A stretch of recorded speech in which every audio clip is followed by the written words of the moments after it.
Hello YouTube, Hoosier Archer here. Uh, have a mail call, and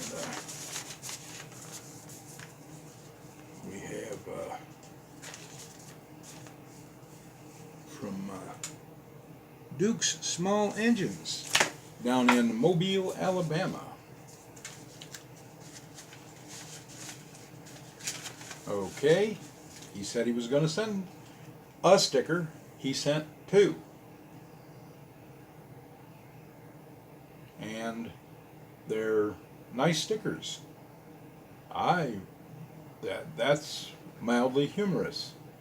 Oops, couldn't have said it better myself. Uh, but one of these will go on the sticker board, and uh, maybe I'll get a album.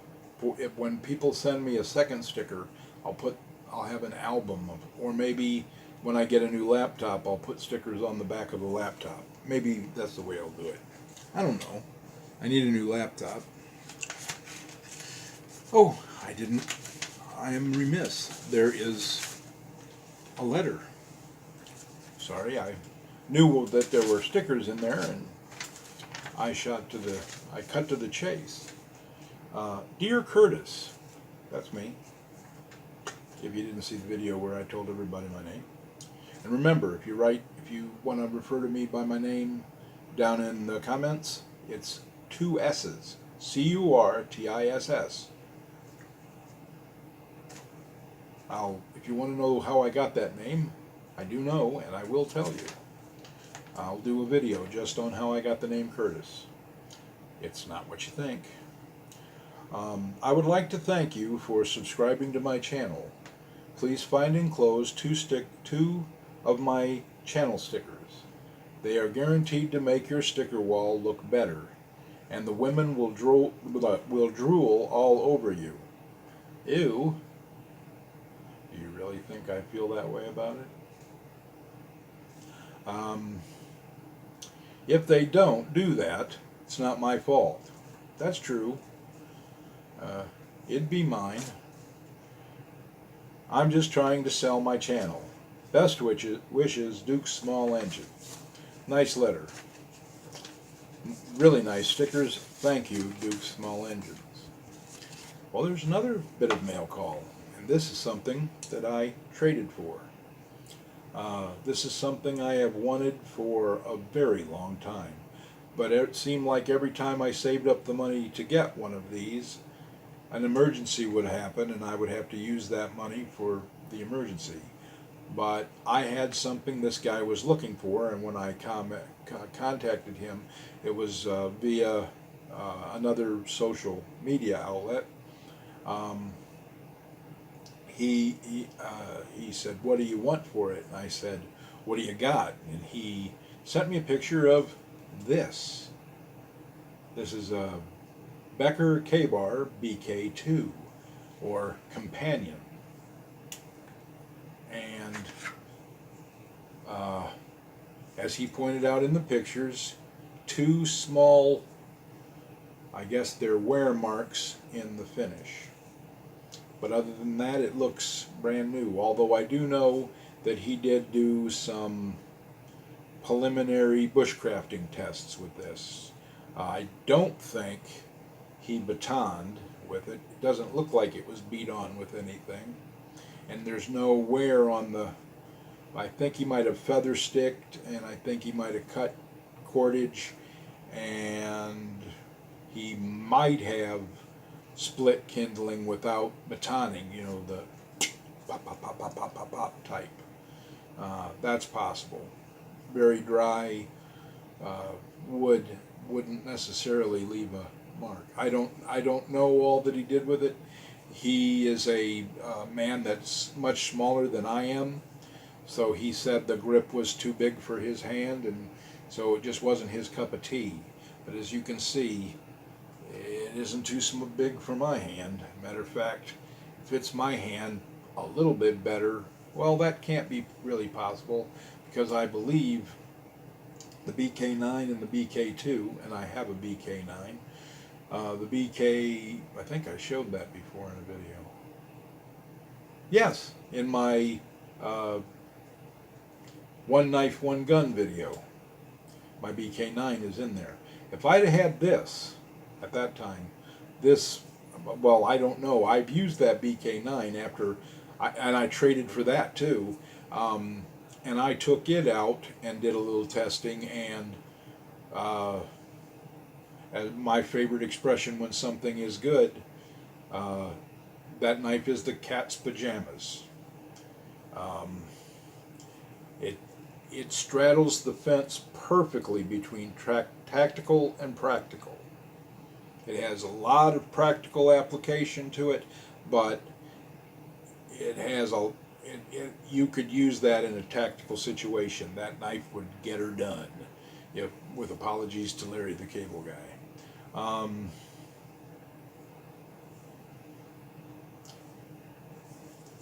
Okay, 3 questions. Just question 1. Would you take this coating off of your knife? Because I'm looking at it right now and I'm thinking I want to take the coating off. Now, if you take the coating off, would you A, force a patina, hot vinegar, mustard, whatever way you personally force a patina? I really like the way I've seen a few knives with the hot vinegar forced patina, and how it gets consistently darker when you do multiple applications, and it gets a really nice dark patina. That's probably what I would do with this.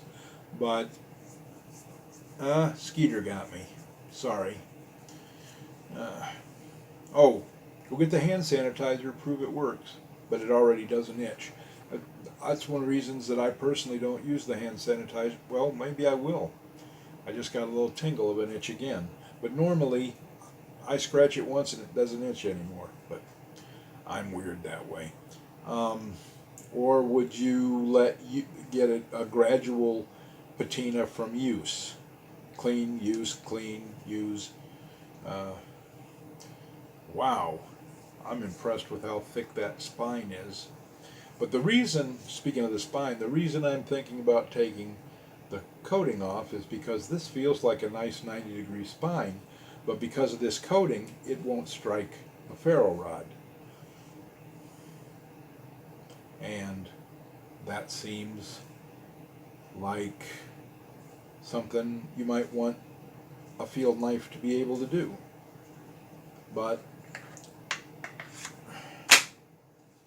it's a pretty nice, it's not I don't think it's Kydex, I think it's just high impact plastic. But it's one of the better high impact plastic sheaths I've seen. It very well could be an entry level Kydex, or a light version of Kydex.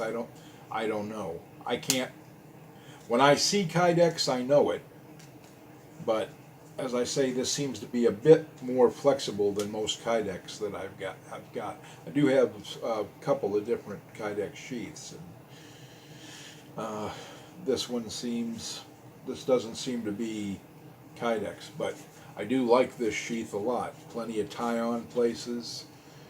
Looks like you could wrap paracord around it and actually have places that it would keep it from sliding, that you could put it through and keep it from sliding off. Looks like you could hook up something it looks like it might also, it might just be big enough to put an Altoids tin right there. Maybe Ranger band it on. I know definitely a mini. A couple years ago they had make a video of a mini Altoids tin survival kit, what you would put in it. And I got that all together, and the camera I had at the time, I didn't have a phone that made videos worth a darn at the time, and the camera that I had crooked. it wouldn't talk to my computer, which is the way I had to make the video on the camera, upload it to the computer, and then upload it to YouTube. And I only made 1 or 2 videos with that camera. Somebody asked me in my fire kit video, somebody asked me to make a video of the tinder cups, and I made that video. It is still on the memory card of the croaked phone. And it's a real-time video that shows that the tinder cups do actually burn for at least 20 minutes. And I mean burn.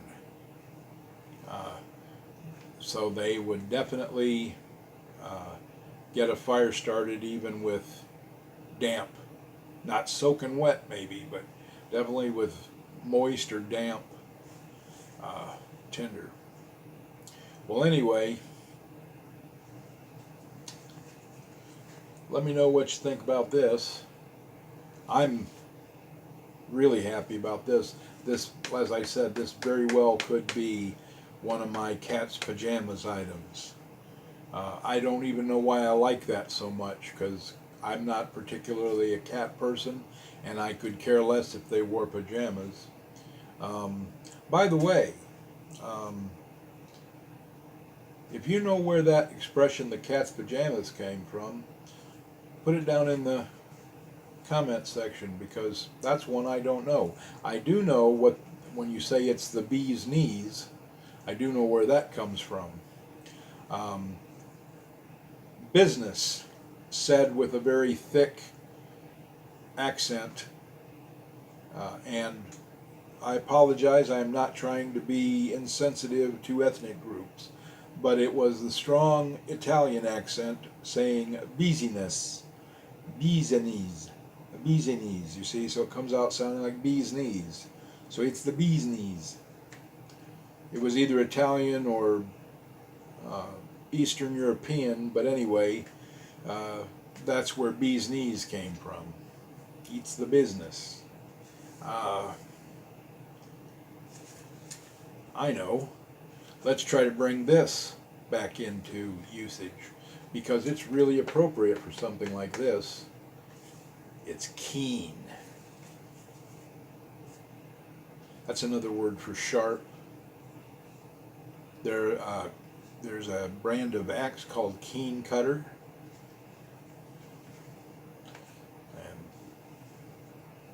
And I can remember as a young kid saying, "That's keen." It was right, you would say keen or neato.